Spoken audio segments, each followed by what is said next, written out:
Good morning. Thank you for tuning in to Hiking Through the Bible. We are at Tubbs Hill in Coeur d'Alene.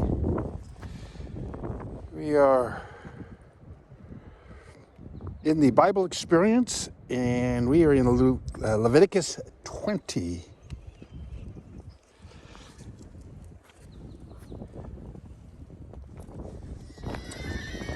Of the community are to stone him. I myself will set my face against him and will cut him off from his people. For by sacrificing his children to Molech, my holy name, if the members of the community close their eyes when that man sacrifices one of his children to Molech, and if they fail to put him to death, I myself will set my face against him and his family, and will cut them off from their people, together with all who follow him in prostituting themselves to Molech. I will set my face against anyone who turns to mediums and spiritists to prostitute themselves by following them, and I will cut them off from their people. Consecrate yourselves and be holy, because I am the Lord your God. Keep my decrees and follow them. I am the Lord who makes you holy. Anyone who curses their father or mother is to be put to death. Because they have cursed their father or mother, their blood will be on their own head. If a man commits adultery with another man's wife, with the wife of his neighbor, both the adulterer and the adulteress are to be put to death. If a man has sexual relations with his father's wife, he has dishonored his father. Both the man and the woman are to be put to death. Their blood will be on their own heads.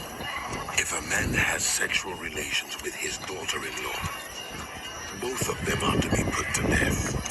What they have done is a perversion.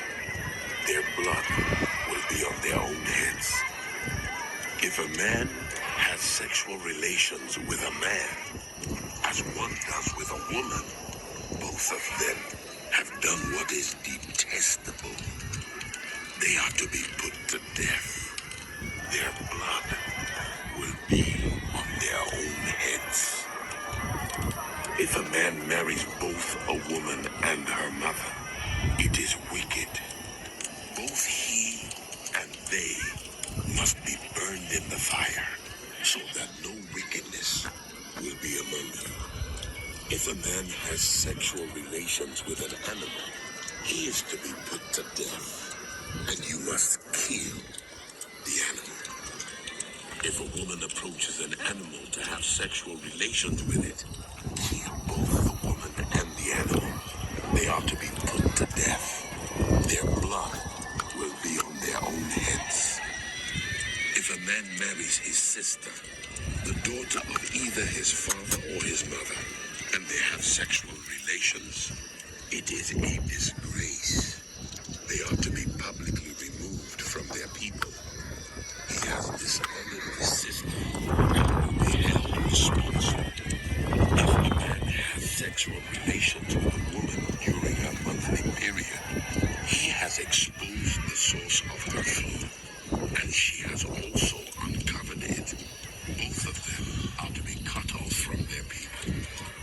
Do not have sexual relations with the sister of either your mother or your father, for that would dishonor a close relative. Both of you would be held responsible.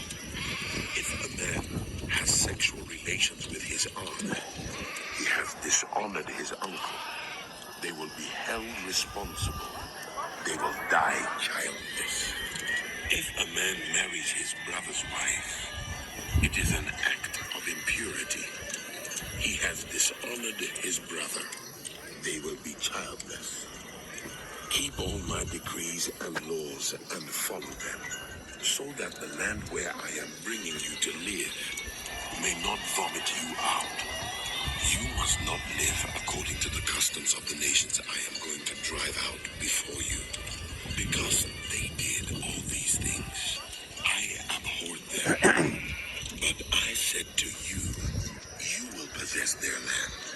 I will give it to you as an inheritance, a land flowing with milk and honey. I am the Lord your God, who has set you apart from the nations. You must therefore make a distinction between clean and unclean animals, and between unclean and clean birds. Do not defile yourselves by any animal or bird, or anything that moves along the ground, those which I have set apart as unclean for you.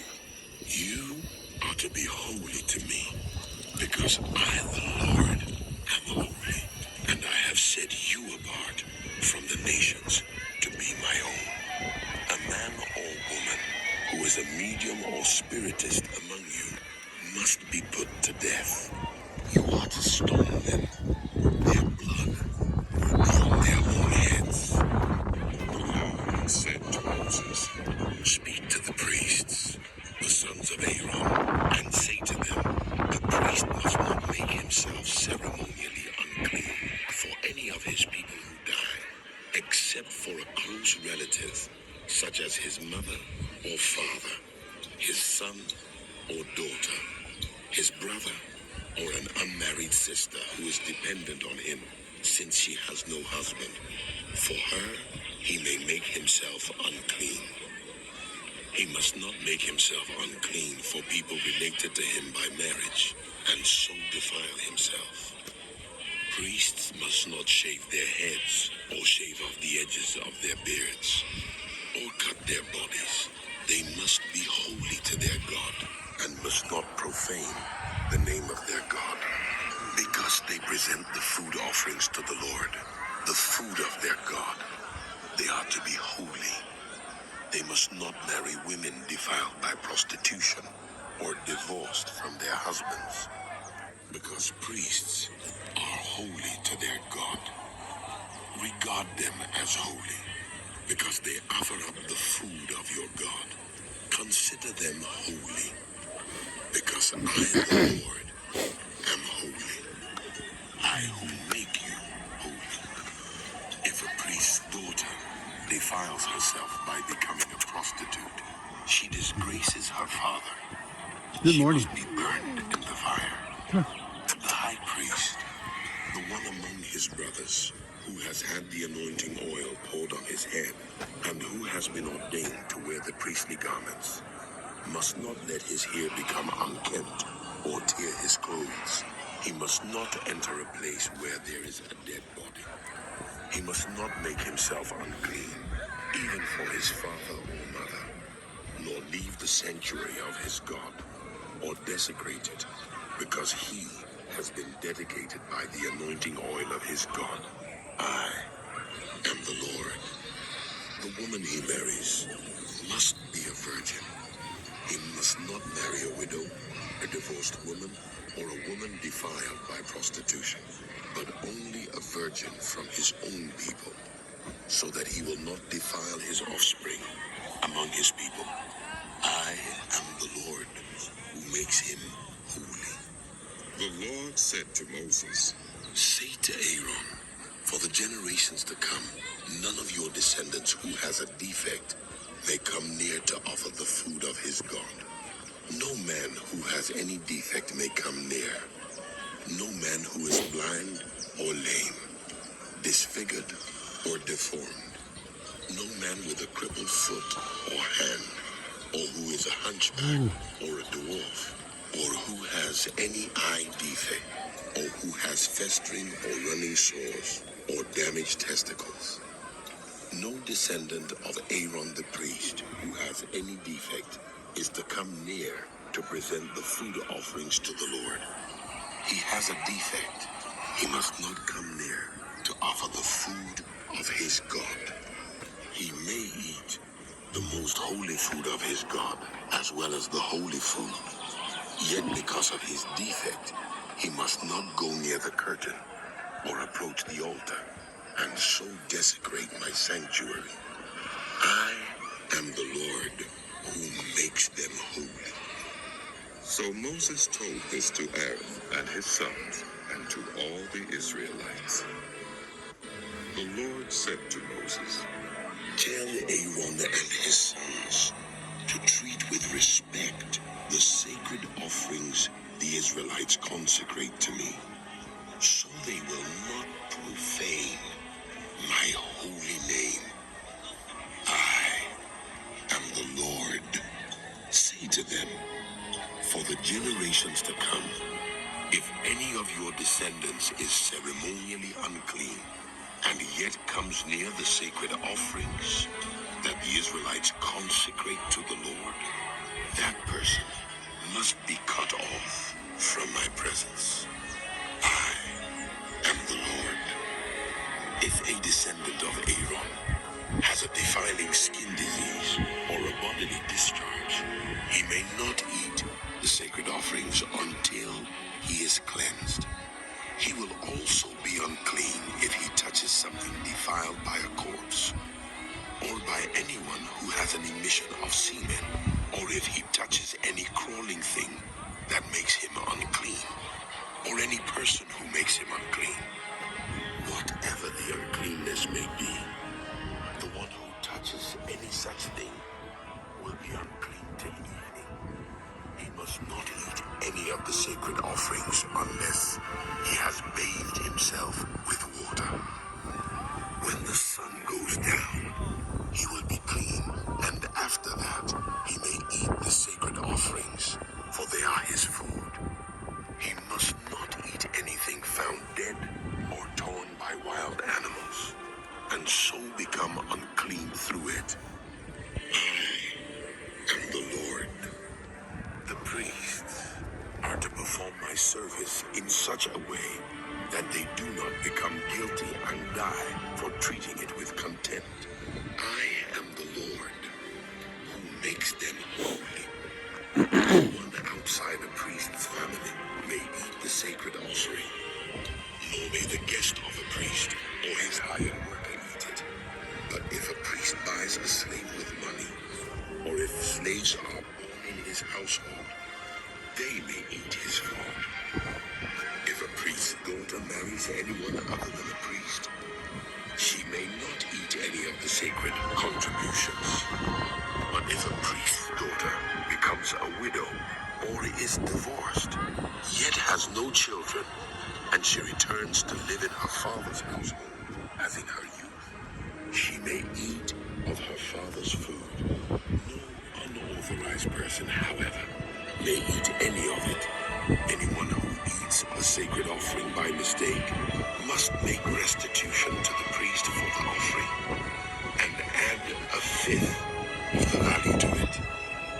The priests must not desecrate the sacred offerings the Israelites present to the Lord, allowing them to eat the sacred offerings, and so bring upon them guilt requiring payment. I am the Lord who makes them holy. The Lord said to Moses, speak to Aaron and his sons, and to all the Israelites, and say to them, if any of you, whether an Israelite or a foreigner residing in Israel, presents a gift for a burnt offering to the Lord, either to fulfill a vow or as a freewill offering, you must present a male without defect from the cattle, sheep, or goats, in order that it may be accepted on your behalf. Do not bring anything with a defect, because it will not be accepted on your behalf. When anyone brings from the herd or flock a fellowship offering to the Lord to fulfill a special vow, or as a freewill offering, it must be without defect or blemish to be acceptable.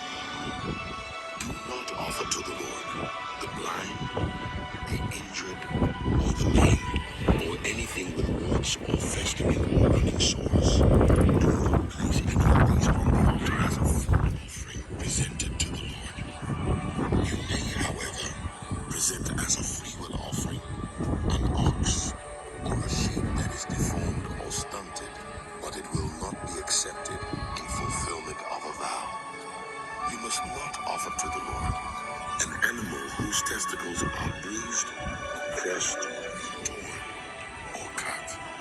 You must not do this in your own land, and you must not accept such animals from the hand of a foreigner and offer them as the food of your God. They will not be accepted on your behalf, because they are deformed and have defects. The Lord said to Moses, when a calf, a lamb, or a goat is born, it is to remain with its mother for 7 days. From the 8th day on, it will be acceptable as a food offering presented to the Lord. Do not slaughter a cow or a sheep and its young on the same day. When you sacrifice a thank offering to the Lord, sacrifice it in such a way that it will be accepted on your behalf. It must be eaten that same day. Leave none of it till morning. I am the Lord. Keep my commands and follow them. I am the Lord. Do not profane my holy name, for I must be acknowledged as holy by the Israelites. I am the Lord who made you holy and who brought you out of Egypt to be your God. I am the Lord. The Lord said to Moses, speak to the Israelites and say to them, these are my appointed festivals, the appointed festivals of the Lord, which you are to proclaim as sacred assemblies. There are 6 days when you may work, but the 7th day is a day of Sabbath rest, a day of sacred assembly. You are not to do any work wherever you live. It is a Sabbath to the Lord. These are the Lord's appointed festivals, the sacred assembly you are to proclaim at their appointed times. The Lord's Passover begins at twilight on the 14th day of the first month. On the 15th day of that month, the Lord's festival of unleavened bread begins. For 7 days, you must eat bread made without yeast. On the first day, hold a sacred assembly and do no regular work. For 7 days, present a food offering to the Lord. And on the 7th day, hold a sacred assembly and do no regular work. The Lord said to Moses, speak to the Israelites. To the land I am going to give you, and reap its harvest. Bring to the priest a sheaf of the first grain you harvest. He is to wave the sheaf before the Lord, so it will be accepted on your behalf. The priest is to wave it on the day after the Sabbath. On the day you wave the sheaf, you must sacrifice as a burnt offering to the Lord a lamb, a year-old without defect, together with its grain offering of 2/10 of an ephah of the finest flour mixed with olive oil, a food offering presented to the Lord, a pleasing aroma, and its drink offering of 1/4 of a hin of wine. You must not eat any bread, or roasted or new grain, until the very day you bring this offering to your God.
proclaim a sacred assembly and do no regular work.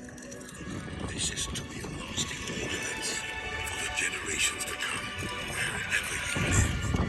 When you reap the harvest of your land, do not reap to the very edges of your field, or gather the gleanings of your harvest. Leave them for the poor and for the foreigner residing among you.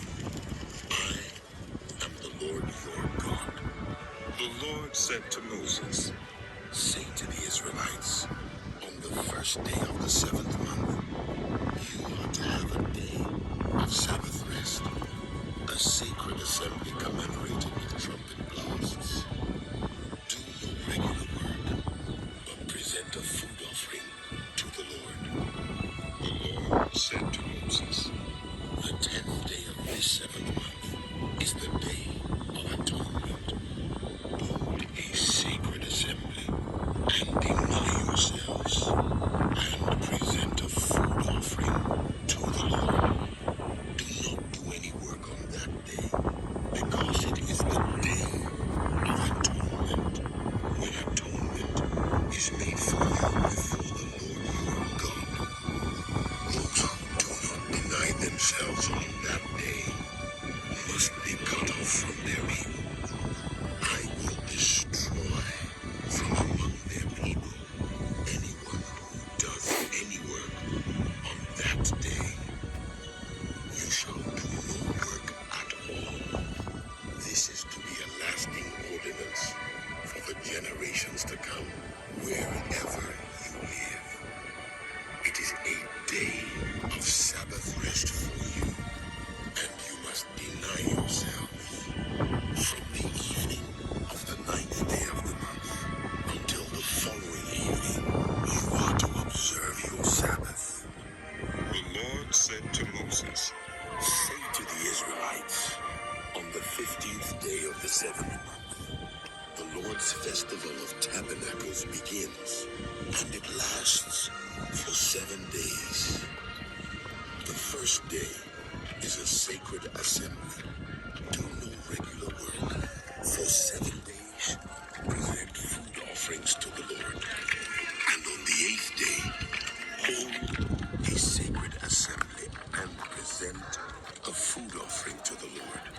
It is the closing special assembly. Do no regular work.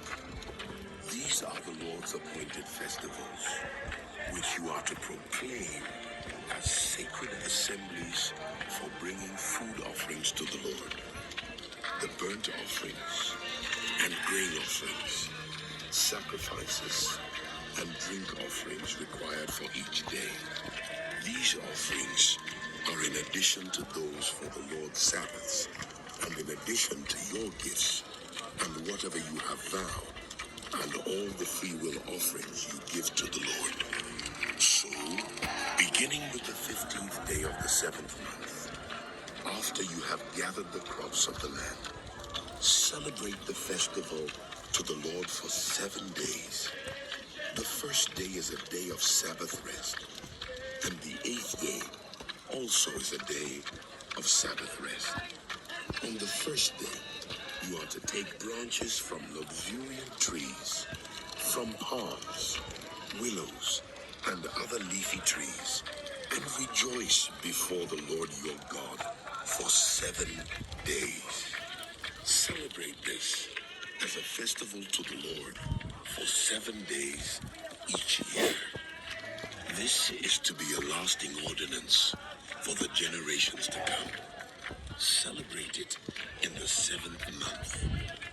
Live in temporary shelters for 7 days. All native-born Israelites are to live in such shelters, so your descendants will know that I had the Israelites live in temporary shelters when I brought them out of Egypt. I am the Lord your God. So Moses announced to the Israelites the appointed festivals of the Lord. The Lord said to Moses, command the Israelites to bring you clear oil of pressed olives for the light, so that the lamps may be kept burning continually. Outside the curtain that shields the Ark of the Covenant law, in the tent of meeting, Aaron is to tend the lamps before the Lord from evening till morning continually. This is to be a lasting ordinance for the generations to come. The lamps on the him before the Lord. By each stack, put some pure incense as a memorial portion to represent the bread and to be a food offering presented to the Lord. This bread is to be set out before the Lord regularly, Sabbath after Sabbath, on behalf of the Israelites as a lasting covenant. It belongs to Aaron and his sons, who are to eat it in the sanctuary area, because it is a most holy part of their perpetual share of the food offerings presented to the Lord. Now the son of an Israelite mother and an Egyptian father went out among the Israelites, and a fight broke out in the camp between him and an Israelite. And the son of the Israelite woman blasphemed the name with a curse. So they brought him to Moses. His mother's name was Shelomith, the daughter of Debrai the Danite. They put him in custody until the will of the Lord should be made clear to them. Then the Lord said to Moses, "Take the blasphemer outside the camp. All those who heard him are to lay their hands on his head, and the entire assembly is to stone him. Say to the Israelites, anyone who curses their God will be held responsible. Anyone who blasphemes the name of the Lord is to be put to death. The entire assembly must stone them, whether foreigner or native born. When they blaspheme the name, they are to be put to death. Anyone who takes the life of a human being is to be put to death. Anyone who takes the life of someone's animal must make restitution. Life for life. Anyone who injures a neighbor is to be injured in the same manner. Fracture for fracture. Eye for eye. Tooth for tooth. The one who has inflicted the injury must suffer the same injury. Whoever kills an animal must make restitution, but whoever kills a human being is to be put to death. You are to have the same law for the foreigner and the native born. I am the Lord your God." Then Moses spoke to the Israelites, and they took the blasphemer outside the camp and stoned him. The Israelites did as the Lord commanded Moses. The Lord said to Moses on Mount Sinai, "Speak to the Israelites and say to them, when you enter the land I am going to give you, the land itself must observe a Sabbath to the Lord." All right, that finishes today's study. Thank you for hiking through the Bible. Like and subscribe, and we'll see you next time.